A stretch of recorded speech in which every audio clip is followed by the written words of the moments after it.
you could actually have your offer be a springboard to push someone else higher, and then just because of the domino effect, and you lost the deal. So then that becomes a strategy for you to go ahead and to outmaneuver your competition by arming this seller with some key phrases and questions to ask. Hey.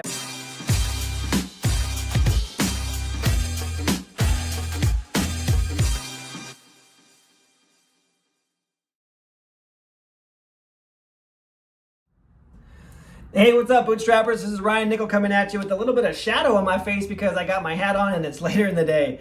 Anyway, coming at you with a Flashcard Friday. All right, so hey, if you don't already have your flashcards, go ahead, click the link right there below and grab yourself a copy. These things are phenomenal and they're gonna help you to talk to sellers, talk to buyers, do some real estate math, how to find some off-market properties.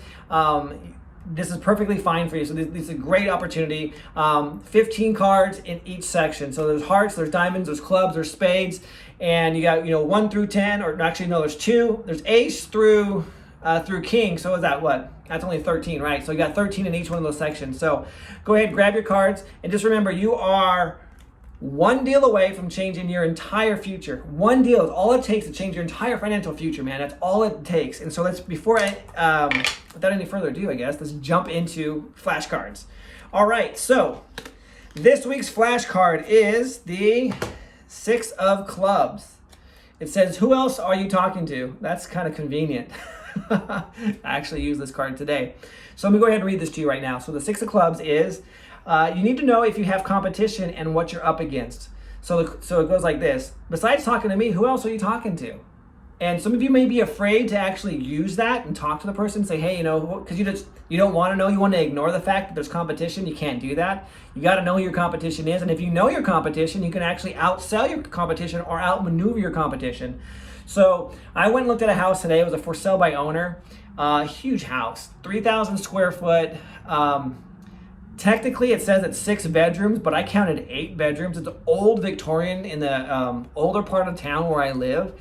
We're looking at getting a bigger house. I got 5 kids. I don't think this is quite the house for me because it has a lot of deferred maintenance as well. But anyway, as I walked in the property, there was a dude walking out with this chick. They were walking out, this guy had his iPad, and he was just like, taking all these notes and stuff like that. I'm like, all right, that's kind of weird. So anyway, I was like, prospective buyer, there we go.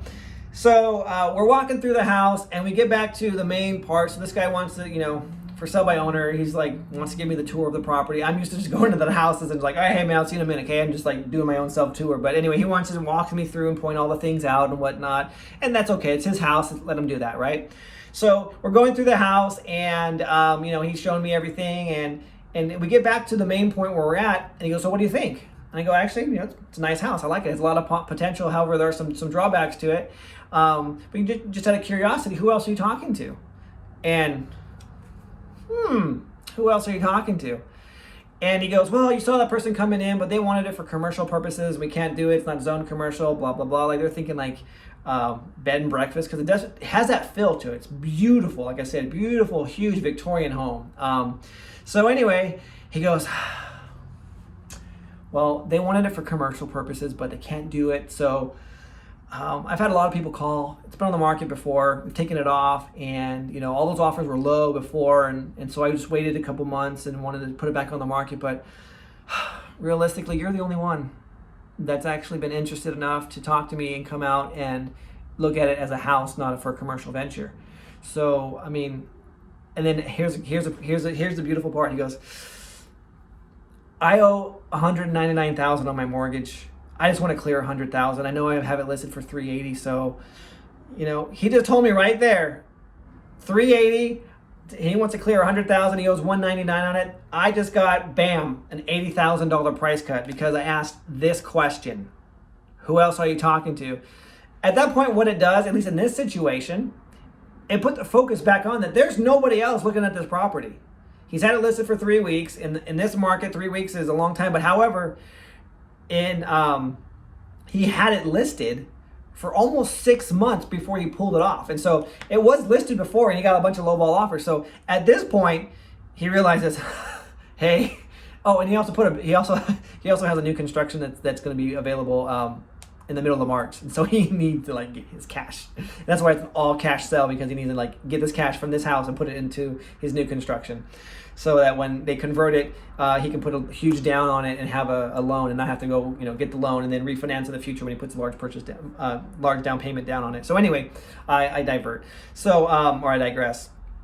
So anyway, that was the situation. So it allows for him to go inwardly, like the introspection of like, hey guys, if we can make something work here, this is what I'm working with. Can we make it work? Do you guys like the house? Do you like it? Do you like it? Do you like it?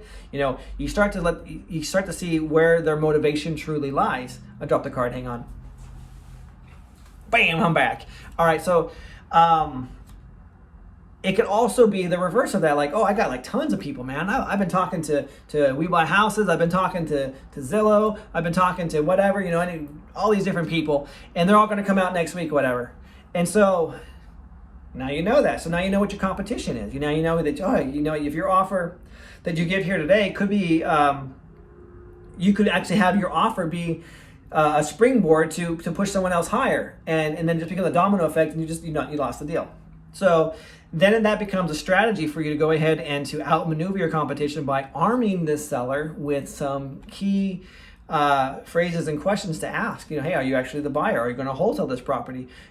Things like that, to find out where they really at. How fast can you close? Do you have proof of funds? What's going on here? Are you the actual company, or are you going to daisy chain this? So all those different things to find out where this person really is, if these are true buyers that are actually looking at the property or not. So you can arm your seller with that type of stuff. But it all starts with asking the question, who else are you talking to?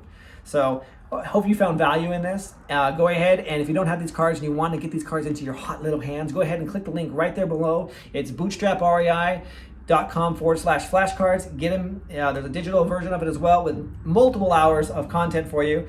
And just remember, you are only one deal away from changing your entire financial future. I'm Ryan Nickel with Bootstrap REI, and this has been another Flashcard Friday.